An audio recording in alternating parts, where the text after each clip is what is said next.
There has been a very important and significant development in Lebanon, with reports in Israel confirming that the Israeli army, they destroyed weapon shipments in the Beqa Valley that were transferred from Syria in recent days. And the Israeli media said in recent days, according to foreign media, without stating, or foreign sources, without stating who these sources are. But what does that indicate? Well, that's a proof coming from Israel that there are still weapons being channeled from Syria to Lebanon. How can that happen when, well, the new Syrian interim government is the same, consists of the same powers who used to fight Hezbollah. Hezbollah's position and the Iranian position in Syria was criticized heavily previously. They had their own excuses and narrative for their participation. However, not many people bought that inside of Syria, and including in the Arab world as well and generally. But now the tone of the interim government in Syria is different. They've even had meetings with Hezbollah and communication. The tone from Hezbollah started to change with the new interim government. So does that mean the new interim government that is controlling the majority of the borders between Syria and Lebanon allowed any weapons shipments to Hezbollah? Perhaps, but not necessarily. Why? Because there might be some routes from Syria to Hezbollah that are not known to everyone. They might have some tunnels inside of Syria. They might have certain areas where, they're away from the authorities' eyes. They could have even had certain routes from Syria to Lebanon that were not really known to the previous government inside of Syria, because the previous government inside of Syria under Bashar al-Assad, well, there were many attacks on Iranian shipments and Iranian planes landing and Iranian stuff inside of Syria. So therefore, from an Iranian and Hezbollah perspective, they could have easily had secret routes using their presence inside of Syria to channel weapons to Hezbollah without the knowledge of the previous government, and that could be something that's still being carried out now. And the clearest indication that this shipment is coming from Syria, based on the reports, is the fact that the Beqa Valley is, well, this is where the Hezbollah started. And this is the main area in which Hezbollah gets weapons from Syria. And historically, they've had their training beginning there. They established their military power in that area, and it always has been significant. So this is something very important. And again, it could be something that we don't know in terms of a deal, or it could be something that has been kept secret for a very long time. However, Israel found out when the shipment arrived to Lebanon and then decided to attack it, because Israel is reporting that they're holding many weapons of Hezbollah in the south of Lebanon, using their side agreement that they had with the United States simultaneously with the other guarantors and mediators who participated in ceasefire talks in Lebanon. So although Israel is withdrawing from certain areas, they are still conducting attacks, and they are conducting attacks deep into Lebanese territories. However, clearly, judging by the lack of response from Hezbollah, that Hezbollah are not interested in continuing a full-scale engagement in a confrontation with Israel. However, there is no guarantee that this situation will continue.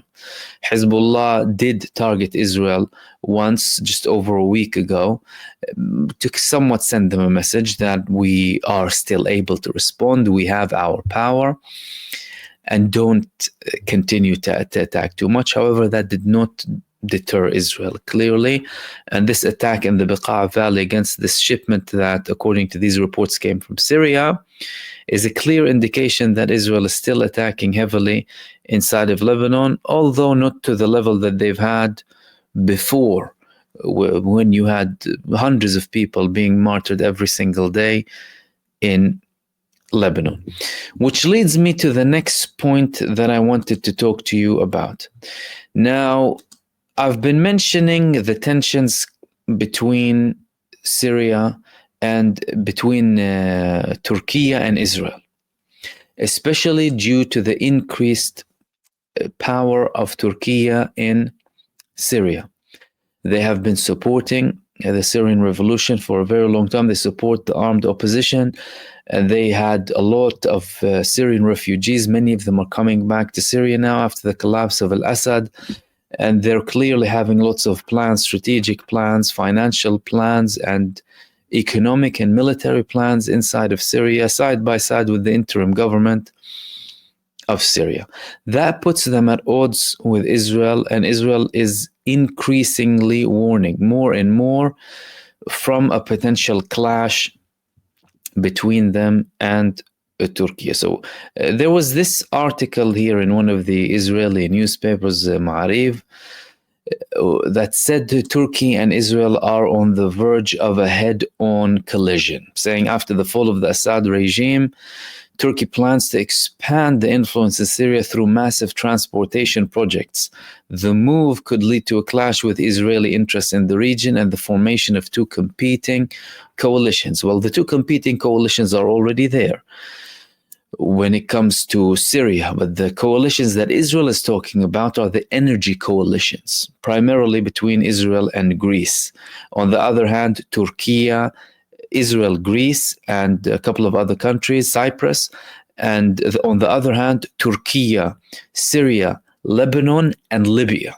That's from an economic perspective, a coalition that goes against the Israeli coalition. Although Israel even had understandings with Lebanon regarding the Karish gas field in off the Lebanese shores. Both Israel and Lebanon disputed the presence and who kind of has the authority over it, who has the rights over it, and they reached an agreement. But now, with Turkey becoming more powerful, Israel is viewing this as a bigger threat, at least from an economic perspective, that they would have Turkey with Syria and with Lebanon, Libya as well, competing against them in the Mediterranean. And from a Turkish perspective, they already have historical feuds with Greece, who's an ally of Israel now in the region. Now, that also includes the infrastructure and the airspace and the ports inside of Syria. After the fall of Assad, we've seen Iranian withdrawal, we've seen Russian withdrawal. There have been reports that Russia is going to evacuate its ports in Hmeimim and Tartus as well. Who's going to fill up that vacuum? Most likely Turkey. So Turkey will have access to the Mediterranean from Syria too, and they are rebuilding their Hijaz railway, the railway that used to reach Palestine at one point. There's a rail station in Haifa that used to be from the olden times, well, over 100 years ago, over a century ago. And now they're going to renew it between Turkey and Damascus. All of these things concern Israel, especially if things go to a strategic level, a much tighter coordination that could potentially lead to a defense pact between Syria and Turkey. This is something that would ring alarm bells inside of Israel, because they have been used to what they call freedom of action. Now, Israel is currently using the vacuum inside of Syria to expand on the land. It's not as if they're waiting for anyone. However, once there is an established state inside of Syria, and we're not there when it comes to Syria, there's still a lot of work for the interim government to do when it comes to the northeastern part, and there have been certain protests against them that had sectarian tones in the Latakia areas as well. That would take more time to stabilize the country and have these ties. But Turkey is not waiting. Turkey from day one have been getting arms into Syria, primarily against the SDF threat. Now, Erdogan is telling the SDF, bury your weapons or be buried with them in Syria. This is another warning, another escalation coming from Turkey, that they wouldn't tolerate it. And also there were reports that the SDF are showing more signs of willingness to hand in their weapons, and that's it, become part of the Syrian state, so long as there are certain guarantees. Now, I think the question stopped becoming about guarantees, but rather the US pressure, because SDF is primarily controlled and supported by the United States. And the United States will try and exhaust all of the capabilities of SDF before they give in and have more concessions towards Turkey in Syria. This is something that the United States has been doing for a very long time, using proxies across the world to have its interests. But with Syria, the scale is going to the favor of Turkey now. But Israel is worried about that. And there are more and more reports from the Israeli media and even politicians about the threat coming from Turkey. They all constantly have clashes and exchanges, but now things are escalating more and more between the two countries. And these were the main things that I wanted to talk to you about in this video, and I will see you soon in the next video. Peace.